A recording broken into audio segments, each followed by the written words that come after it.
Hello दोस्तों, welcome to future coaching. तो BEd second year की आपकी सीरीज चल रही थी समावेशी विद्यालय का सृजन, यानी क्रिएटिव एंड इंक्लूसिव स्कूल। तो इसको हम लोग कंटिन्यू करने जा रहे हैं। तो कई सारे क्वेश्चन मैं आपको पढ़ा चुका हूँ। आज हमने क्वेश्चन उठाया है क्वेश्चन 17 2019 में आ चुका है ये क्वेश्चन। Very important question. देखिए, इसमें तीन क्वेश्चन एक साथ बन रहे हैं। पहला क्वेश्चन है, भारत में समावेशी शिक्षा के लिए किए गए संवैधानिक प्रावधानों का वर्णन कीजिए। मतलब संविधान ने समावेशी शिक्षा के लिए क्या क्या किया है, जो भी प्रावधान बनाया है उसको बताइए। दूसरा क्वेश्चन से क्या है कि जो इन्होंने एक्ट लाया, भाई संविधान ने एक एक्ट लाया था, उसी के बारे में बता दीजिए। यानी शारीरिक दोषयुक्त व्यक्ति के लिए समान अवसर, उसके पूर्ण योगदान और अधिकारों की सुरक्षा के लिए जो अधिनियम आया था 1995 में, उसके जो भी बिंदु हैं उस पर प्रकाश डालिए, उनके बारे में लिखिए। यह क्वेश्चन सीधे आ जाएगा कि सरकारी योजनाएं बताइए, कि समावेशी शिक्षा के लिए सरकार ने कौन सी योजनाएं या प्रावधान लागू किए हैं उसको बताइए। तो तीनों, चाहे संविधान हो, चाहे सरकार के लिए कहा जाए, या सीधे अधिनियम पूछ लिया जाए, तीनों का आंसर सेम ही है। देखिए क्या है, legal provisions of inclusive education, यानी समावेशी शिक्षा के लिए संवैधानिक प्रावधान। देखो कब आया था, 1995 में आया था। शारीरिक दोषयुक्त व्यक्ति जो हैं उनके लिए समान अवसर, मतलब समान अवसर उन्हें मिले, पूर्ण योगदान कर पाए वो, और उनके अधिकारियों को सुरक्षा का एक्ट आया था 1995 में। तो ये लागू हुआ था ना 1 जनवरी 1996 में। देखिए ये ध्यान रखिएगा, एक्ट आया था 1995 में, लेकिन ये लागू कब हुआ था, 1996 में। कब, 1 जनवरी को। तो शुरू करते हैं। देखिए, तो पहले इसमें कुछ नहीं है, ये है सरकारी और स्थानीय अधिकारी क्या कर सकते हैं। स्थानीय अधिकारी क्या करेंगे, देखिए, जो शारीरिक रूप से बाधित प्रत्येक बालक जो भी 18 वर्ष तक का हो, उसके उपयुक्त वातावरण में निःशुल्क शिक्षा तथा शिक्षा संस्थानों में प्रवेश को सुनिश्चित करें। मतलब एक चीज़ ये लोग ये देखें कि जो बच्चा बाधित है शारीरिक रूप से, मतलब उसे कोई प्रॉब्लम है बच्चे को, 18 वर्ष तक का है, तो तो उसके लिए हम लोग, जब तक वो 18 वर्ष तक का होगा बच्चा, मतलब है अभी 4-5 साल पे बच्चे का एडमिशन हो जाता है, तब से लेकर 18 साल तक की उम्र तक का उसको निःशुल्क शिक्षा मिलनी चाहिए। मतलब कोई पैसे नहीं पड़ने चाहिए, अगर वो शारीरिक रूप से बाधित है, फिजिकली हैंडीकैप्ड है तो। और उसका एडमिशन भी ये लोग सुनिश्चित करेंगे कि हाँ एडमिशन कराना ही कराना है। दूसरा क्या है, समान स्कूलों में बाधित तथा सामान्य बालकों में समन्वय के प्रयास करेंगे। समन्वय का मतलब कि उनको साथ में बैठाने की कोशिश करेंगे, कि जो नॉर्मल बच्चा होगा और शारीरिक रूप से बाधित बच्चा होगा, उनके बीच में तालमेल बन जाए। ये दूसरा क्वेश्चन है, ये दूसरा पॉइंट ये है।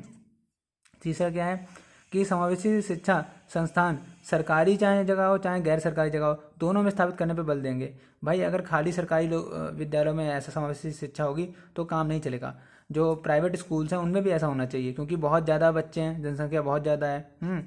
और क्षेत्रफल बहुत बड़ा है भारत का। तो हर जगह अगर गवर्नमेंट स्कूल तो अवेलेबल होते नहीं, कई जगह प्राइवेट स्कूल भी होते हैं, तो दोनों पे बल दिया जाए कि दोनों टाइप के स्कूल जो हों समावेशी हों, जिससे भारत देश में किसी भी भाग में रहने वाले बाधित बालक का स्कूल में प्रवेश कर पा सकेंगे। अब चाहे फिर बच्चा कहीं भी रहता हो, चाहे वो गाँव में रहता हो, शहर में रहता हो, उसे प्राइवेट स्कूल में जाना चाहे तो उस प्राइवेट में चला जाए, गवर्नमेंट में जाना चाहे गवर्नमेंट में चला जाए, दोनों जगह उसे शिक्षा मिलेगी। फिर क्या है, शारीरिक बाधित बालकों के लिए व्यावसायिक प्रशिक्षण व साधन विशिष्ट शिक्षा संस्थानों को उपलब्ध कराने का प्रयास करेंगे। अब जो बच्चा होगा उसको कहते हैं कुछ विशेष साधन की जरूरत पड़ेगी। भाई किसी को कम सुनता है तो उसे कानों वाली मशीन अवेलेबल करवा दी। तो ये सब चीज़ें क्या हैं, इससे बच्चे को जो स्पेशल चीज़ें हैं वो उपलब्ध करा दी जाएंगी। तो ये 4 पॉइंट हो गए।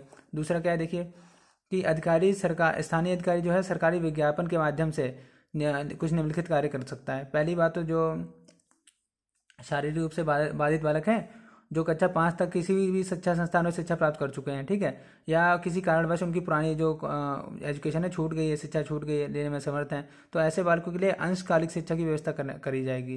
कि तो अंशकालिक जो है, शुरुआत की अंशकालिक, उसकी व्यवस्था करवा दी जाए। 16 वर्ष हो बच्चा हो या इससे अधिक के बच्चे हों, उनको व्यवहारिक साक्षरता उपलब्ध कराई जाएगी। व्यवहारिक, क्योंकि देखिए 16 वर्ष का तो हो ही चुका है, उससे ज़्यादा का है तो उन्हें कुछ व्यवहार सोसाइटी में सिखाया जाए कि उन्हें कैसे रहना है, कैसे समाज को फेस करना है, क्योंकि उन्हें समाज में ही रहना है आगे। फिर देखिए, पिछड़े हुए क्षेत्रों में उपलब्ध मानव संसाधन का प्रयोग तथा उनके उपयुक्त अभिविन्यास करके नियमानुसार शिक्षा देने का प्रबंध करना। जो पिछड़े हुए क्षेत्र हैं भैया, वहाँ पे मानव संसाधन का प्रयोग करना पड़ेगा, वहाँ पे उनको जो भी उन्हें नियमानुसार शिक्षा देनी पड़ेगी, क्योंकि पिछड़े हुए क्षेत्रों में ज़्यादा भेदभाव होता है। आप कभी भी ध्यान देंगे तो पिछड़े हुए क्षेत्रों में आप देखेंगे कि ज़्यादा भेदभाव होता है, कि हाँ ये तो लंगड़ा है, ये तो अंधा है, ये तो काना है, ये क्या कर पाएगा। तो वहाँ भी मानव संसाधन को हम लोग उपलब्ध करा के शिक्षा देनी पड़ेगी। फिर क्या है, मुक्त विद्यालय, ठीक है, मुक्त विद्यालय अथवा मुक्त विश्वविद्यालय के माध्यम से शिक्षा उपलब्ध कराना, ठीक है, विद्यालय हो चाहे विश्वविद्यालय हो, उनके दोनों से शिक्षा उपलब्ध कराया जाए। इलेक्ट्रॉनिक या किसी भी अन्य माध्यम से कक्षाओं तथा विचार विमर्श उपलब्ध कराना। अब जैसे कोई भी इलेक्ट्रॉनिक माध्यम से, ठीक है, जैसे टीवी हो गया, रेडियो हो गया, इससे आपको कक्षा का या विचार विमर्श उपलब्ध कराया जाए। प्रत्येक अपंग बालक को उसकी शिक्षा हेतु आवश्यक विशिष्ट पुस्तक उपकरण निःशुल्क उपलब्ध कराना। अब भाई कोई अपंग बालक है, मान लीजिए जिसको चलने में तकलीफ है, आपने देखा हो कि उन्हें छड़ी वगैरह पकड़ के चलते हैं, तो उन्हें छड़ी वगैरह निःशुल्क उपलब्ध कराई जाए। जिन्हें सुनने में दिक्कत है उन्हें कानों की मशीन दी जाए, जिन्हें देखने में दिक्कत है उन्हें चश्मा वश्मा उपलब्ध कराया जाए, और ये सब निःशुल्क मिलना चाहिए। ये सब स्टेप्स हैं गवर्नमेंट के। फिर क्या है कि भाई चाहे उपयुक्त सरकारी अपंग बालकों की विशेष शिक्षा के लिए, चाहे सरकारी हो चाहे गैर सरकारी संस्था हो, दोनों हेल्प करें उसकी, विशेष शिक्षा दें, उपकरण दें, संसाधन दें, सामग्री दें, ठीक है। शिक्षाविदों मतलब स्पेशल टीचर, ठीक है, या सहायक शिक्षा जो विशेषज्ञ हैं उनको उपलब्ध कराया जाए। फिर क्या है, उपयुक्त सरकारी आवश्यकता अनुसार उपयुक्त संख्या में शिक्षकों सॉरी फॉर डिस्टर्बेंस।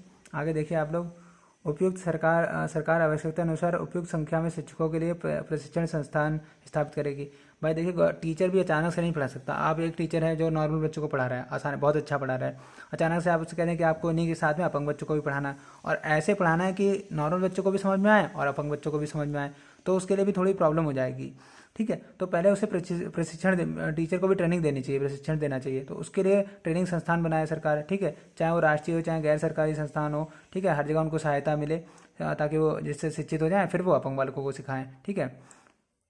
फिर देखिए, और विज्ञापन द्वारा और क्या क्या योजनाएं आ सकती हैं, ये भी मेन पॉइंट है, ये भी आप लिख सकते हैं, ये बहुत ही मेन पॉइंट है वैसे तो कहा जाए तो। देखिए, स्कूल में शिक्षा प्राप्त करने हेतु शारीरिक दोषयुक्त बालकों के लिए यातायात सुविधा। भाई सबसे बड़ी चीज़ है यातायात, ठीक है। बच्चा आएगा कैसे, बच्चा मान लो आना भी चाह रहा है, उसका स्कूल घर से दूर है, ठीक, तो वो उसे यातायात कर बस या वैन वगैरह लगा दी जाएगी तो उसके लिए अच्छा रहेगा। और या ऐसे बालकों के लिए माता पिता को अथवा संरक्षक, जो भी माता पिता हों ऐसे बालकों के, बच्चों अपंग बालकों के, या जिनके घर में बुआ मौसी किसी के भी घर में रहते हों, उसको आर्थिक मतलब भत्ता दे दिया जाए। थोड़े बहुत रुपए दे दीजिए कि आपको बच्चे को स्कूल भेजना है, आपको इतने रुपए जो है महीने महीने मिलेंगे, तो थोड़ा बहुत इंसान में लालच तो होता ही है, लालच आ जाएगा तो वो बच्चे को भेजेगा स्कूल। फिर देखिए, व्यावसायिक परीक्षण देने वाले स्कूल कॉलेज या अन्य संस्थाओं में प्रवेश संबंधी बाधाओं को हटाना। अब भाई जो प्राइवेट स्कूल हैं उनमें, स्कूलों में, कॉलेज में, या और भी कोई वो हैं संस्था, ठीक है, तो उसमें प्रवेश संबंधी बहुत सारी बाधाएं होती हैं कि बच्चे के पास ये हो वो हो, इतने रुपए दे वो दे, तो ये सब बाधाएं हटा दी जाएँ। फिर क्या है, स्कूल में उपस्थित बाधित बालकों में यूनिफॉर्म, पुस्तकें अन्य सामग्री का वितरण करना।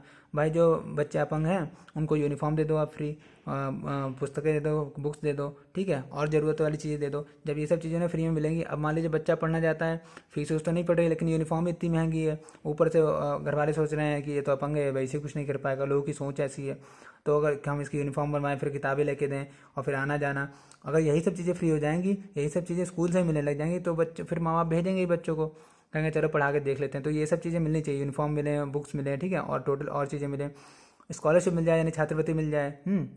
फिर एक समिति बना दी जाए, ठीक है, कमेटी बना दी जाए, उसको उसमें जो है अपंग बालकों के माता पिता अथवा संरक्षक की उनके बालकों के स्थापन हेतु कठिनाई को दूर कर सके। मतलब ऐसी कमेटी बनाई जाए कि जो माता पिता को प्रॉब्लम्स आ रही हैं अपने बच्चों को लेकर, या उसके जो भी जिनके यहाँ भी वो रहता है, जो भी उनके संरक्षक हैं, उनके लिए जो भी प्रॉब्लम्स आ रही हैं उनको दूर किया जाए।